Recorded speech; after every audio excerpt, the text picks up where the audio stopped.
Wala nang intro-intro siya si Rafi Tolpo. Galit sa masama, akala ko totoo.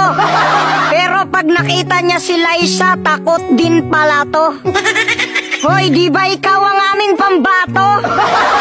Huwag kang matakot, gamitin mo ang bunganga mo na walang sinasanto. Akala ko ba tagapagtanggol ka ng mga Pilipino? Bakit ngayon hindi ko na alam kung ikaw ay napaano? Tila nananahimik ka, takot ka mabawasan ang supporters mo, no? Alam mo, sir, hindi na mabilang ang kanilang pagkakamali.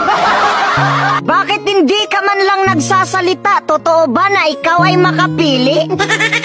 Sir Rafi, noon busis ka ng mga inaapi. Ngayon bigla ka na lang naging pipe. Huwag mong isipin kung ang makakalaban mo ay higante. Sapat na sa mga tao na malaman nila na ikaw ay tunay na kakampi. Kaysa umasa sila sa mga tulog na parang sa umaga di pa nakahigop ng kape. Kumilos ka na, mahal namin sa Senado. Maghihintay na lang ba tayo ng sweldo? Yung batas binaboy na at tinarantado. Kaya siguro naman you know what to do. Yung mga hindi pulis, bawal magsuot ng uniforme, nasa seksyon yan nakasaad. Kapag simpleng mamamayan ang gumawa niyan, kulong kaagad.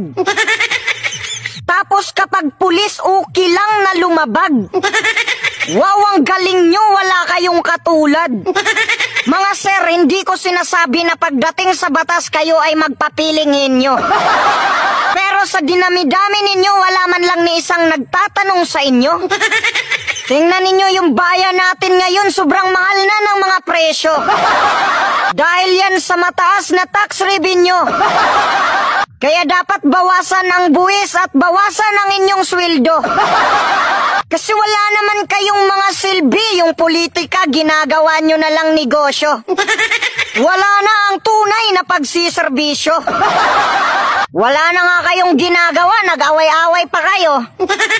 Yung iba pinagtutulungan ang budget ng pangalawang pangulo.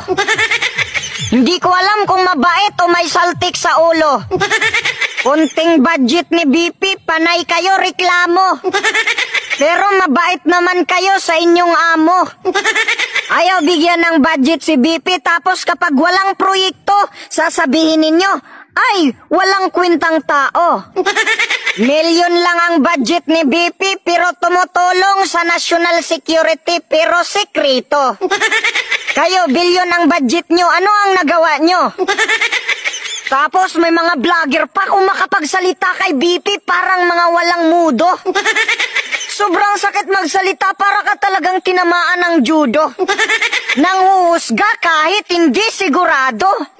Kayong mga vlogger kayo, pag ako ang sumampal sa inyo, lahat kayo dismayado. Shiminit, sino ang tunay na pusit? Pagtingin mo sa panlabas, parang napakalinis. Pero tingnan mo ang loob, may tinatagong sos. Makasabi ka na lang talaga ng shiminit. Shiminit like shiminit. Hoy kayo, pinapalaya nyo yung mga dating adik. Tapos ngayon mga Duterte naman ang sabihan ninyo na adik. Anong klaseng bayan meron tayo? Ang daming saltik. Ang dapat sa'yo yung picture mo tatanggalin sa damit. O tanggalin nyo yan sa damit. Ayan, walang kwentang unitim. Pagkatapos gamitin, kumakampi sa mga loko-loko. Ayan, tanggalin na yan. Tanggalin na yan sa damit, tanggalin yan. Walang kwentang unitim to. Pagkatapos tulungan, sasaksakin tayo sa likod. Ayan na, kumampi siya sa mga loko-loko. Mas nakikinig pa siya sa mga loko-loko kaysa sa tunay na kaibigan. Noong panahon ni Karina, yung flood control daw ay nasira dahil binangga ng barko. Ngayon naman, dahil kay Inting, bumagyo daw dahil sa hangin. Tos, yung utak nyo may hangin. Tapos sasabihin ng mga supporter nito, maka-China daw tayo. Pero nung panahon natin, hindi naman naagaw ang ating teritoryo. Nakipagkaibigan lang para malayang makalayag tayo. Oo, ngayon bilib ako kay BBM kasi lumaban kayo. Pero hindi nyo naman nabawi, hindi pa kayo makadaan, binangga pa kayo. So ano ang pinagyayabang nyo? Panahon pa ng mga dilawan nakapasok ang mga incheck sa ating teritoryo. Ang hirap sa inyo, si Duterte ang pinagbibintangan nyo. Mahirap na yan bawiin, kaya ang ginawa niya makipagkaibigan na lang para makapaglayag tayo.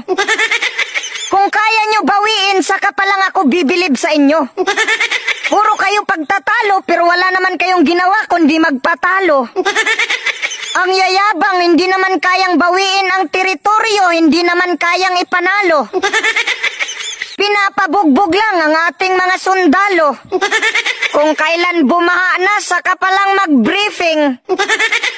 Tapos yung mga vlogger, pinuri pa si Kuting.